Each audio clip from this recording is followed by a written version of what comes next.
Tuhan. Shalom Bapak Ibu kekasih di dalam Tuhan Yesus Kristus. Bersyukur buat kesempatan yang baik pagi hari ini kita masih bisa bersama-sama menikmati kasih setianya yang begitu luar biasa sehingga kita bisa merayakan Paskah di mana Kristus telah bangkit dan menyatakan kemenangannya atas maut. Bapak Ibu kekasih dalam Tuhan, dalam suasana yang masih diliputi dengan keprihatinan oleh karena bangsa dan negara kita tengah dilanda dengan wabah virus corona, sehingga kita masing-masing beribadah di rumah. Tetapi saya percaya tidak mengurangi spirit kita untuk terus menikmati kelimpahan berkatnya yang begitu luar biasa di dalam kehidupan kita semua. Mari kita terus mendoakan supaya virus corona boleh segera berlalu dari bumi Indonesia sehingga kita bisa kembali menikmati hari-hari dalam kegiatan normal dan kita boleh memiliki kebebasan untuk memuliakan Tuhan. Dan Bapak Ibu kekasih dalam Tuhan, dalam sukacita kita, mari kita membuka bagian firman Tuhan di dalam Injil Markus pasalnya yang ke-16, ayatnya yang ke-1 sampai dengan ayatnya yang ke-8. Saya akan membacakan buat kita semua dengan judul perikop kebangkitan Yesus.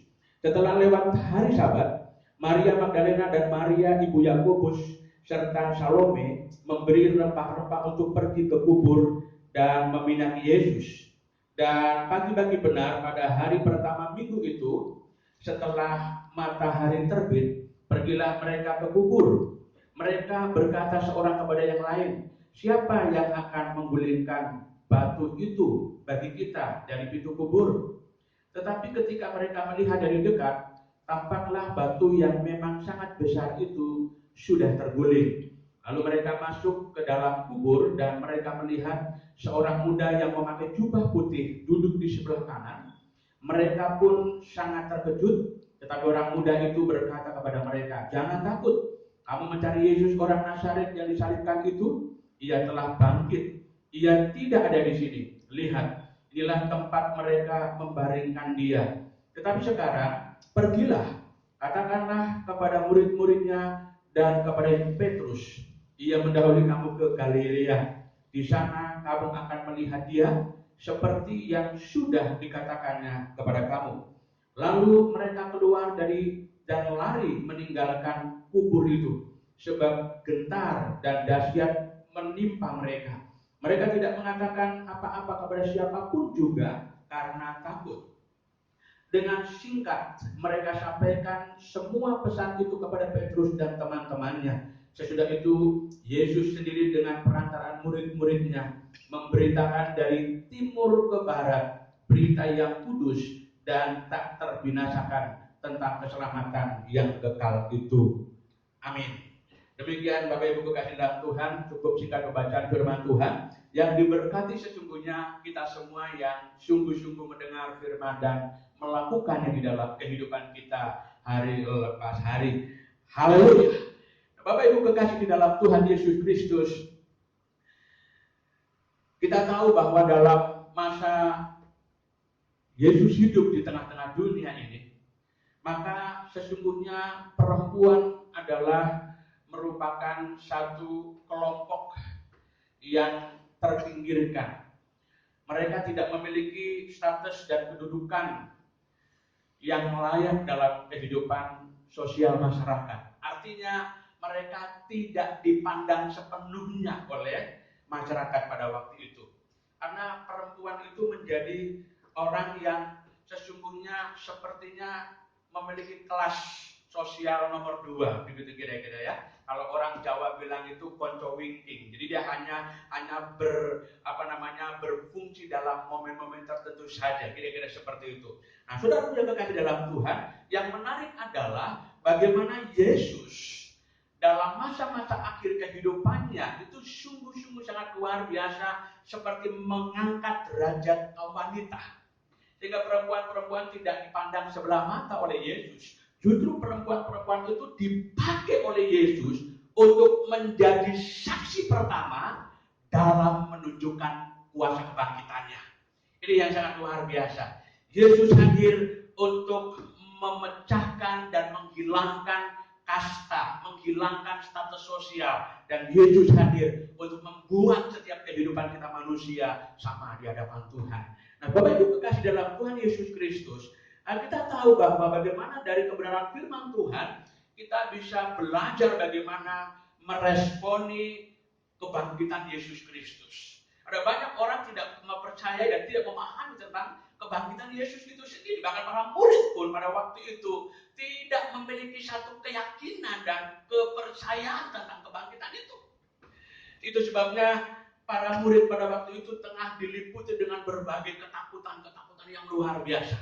Nah, itu sebab saya katakan bahwa dari firman Tuhan ini kita boleh belajar bagaimana meresponi kebangkitan Yesus itu di tengah-tengah kehidupan kita. Agar kita tidak lagi menjadi orang-orang yang tidak percaya, tidak memahami, dan tidak mau memahami tentang kuasa kebangkitan itu. Yang pertama yang saya perhatikan adalah bahwa kebangkitan Kristus harus kita responi dengan perasaan yang tidak diliputi dengan ketakutan, Bapak Ibu. Ya.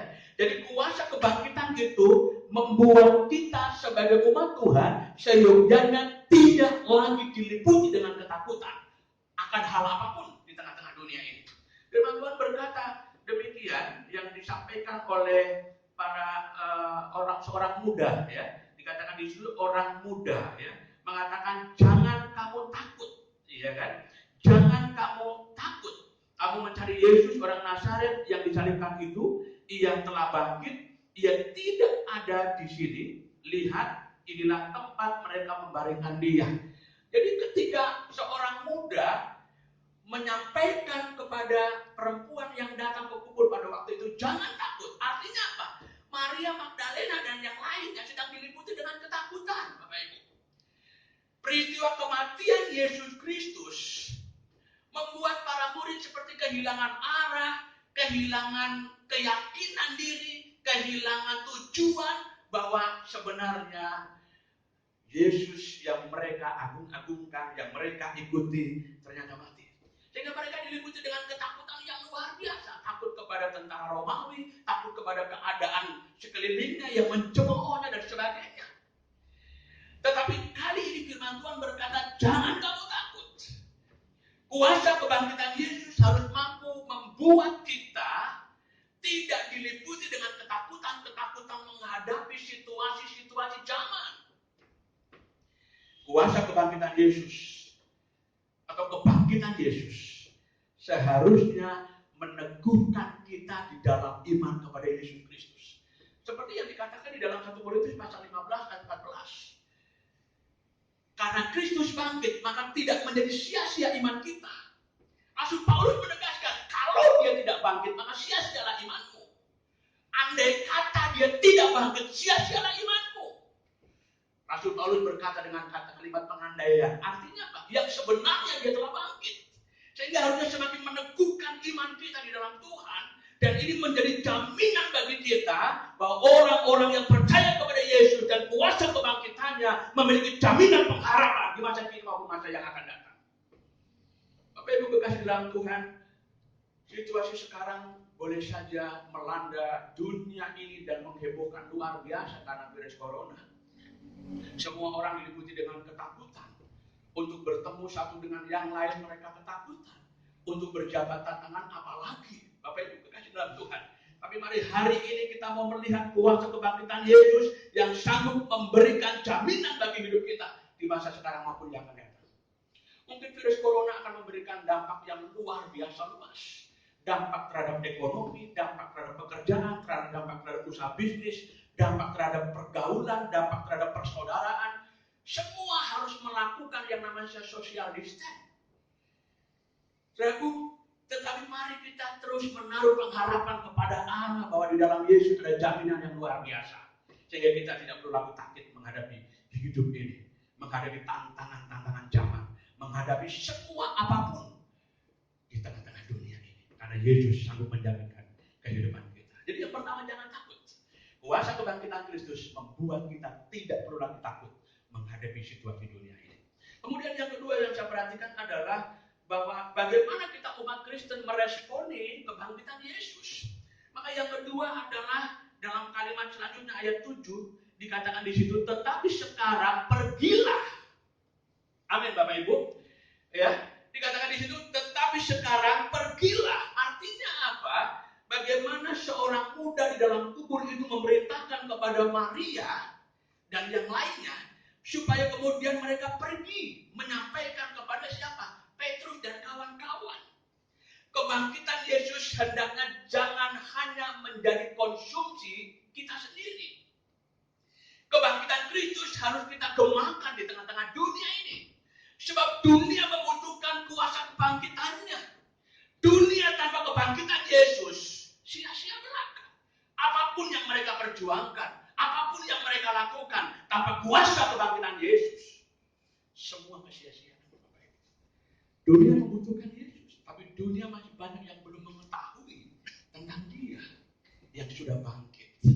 Hari ini, mari kita renungkan kebenaran firman Tuhan, dan kiranya semakin menyemangati kita untuk turut mengambil bagian dalam memberitakan kebangkitan Yesus, kematian, kebangkitan Kristus, dan kenaikan Yesus ke surga. Harus menjadi bagian yang menyemangati gerejanya, hidup kita sebagai gereja Tuhan, untuk turut mengambil bagian dalam amanat agungnya di tengah-tengah dunia ini. Ingat, Yesus pernah berkata, pergilah, jadikanlah semua bangsa muridku. Ini tugas kita, ini tanggung jawab kita dalam meresponi kebangkitan Yesus. Maka kita harus mau menjadi anak-anak Tuhan, menjadi gereja Tuhan yang pergi memberitakan kuasa kebangkitan Yesus di tengah-tengah dunia ini. Supaya semua orang yang tengah dilanda ketakutan, semua orang yang tengah dilanda dengan ketidakpercayaan diri akan hidup ini, mereka beroleh penghiburan, kekuatan, dan pengharapan di dalam Tuhan. Kiranya firman Tuhan boleh memberkati kita semua. Selamat Paskah. Imani kuasa kebangkitannya dan nikmati kuasa kebangkitannya dalam hidup kita semua. Tuhan Yesus memberkati. Amin. Kita berdoa. Bapa Surgawi, terima kasih, kami bersyukur ya Tuhan buat kesempatan yang baik pagi hari ini. Kebenaran firman-Mu yang kembali mengingatkan bagi kami bahwa Kristus yang telah bangkit menyatakan kemenangannya atas maut. Sesungguhnya menjadi jaminan bagi hidup kami untuk berjalan sekarang ini, bahkan untuk masa-masa kegagalan. Terima kasih Bapa, terima kasih Tuhan, karena kuasa kebangkitan-Mu telah menolong kami untuk menjadi pemenang-pemenang di tengah-tengah dunia ini ya Bapa. Kuasa kebangkitan-Mu telah membebaskan kami dari rasa takut dalam bentuk apapun. Dan kiranya kami terus maju dalam Tuhan dan turut mengambil bagian untuk memberitakan kebangkitan Kristus di tengah-tengah dunia ini. Terima kasih Bapa, di doa kami mengucap syukur atas kebenaran firman-Mu. Berkati sedang jemaat Tuhan di dalam ibadah mereka di rumah masing-masing. Dan Tuhan terus menolong supaya ini menjadi momen bagi kami semua. Kuasa kebangkitan Kristus menjadi momen bagi kami semua. Baik para suami-suami sebagai imam di tengah-tengah keluarga, membawa kehidupan keluarga kami semua untuk hidup menikmati kasih Tuhan. Begitu pun dengan para istri-istri, menjadi penolong yang baik. Anak-anak menjadi buah hati yang menyegarkan bagi kehidupan orang tua. Dan kami percaya momen kebangkitan Kristus dalam Paskah kali ini menjadi bagian yang terus menyemangati kami, membangkitkan harapan kami di dalam Tuhan Yesus Kristus. Ini doa kami, dalam nama Tuhan Yesus kami berdoa. Haleluya. Amin.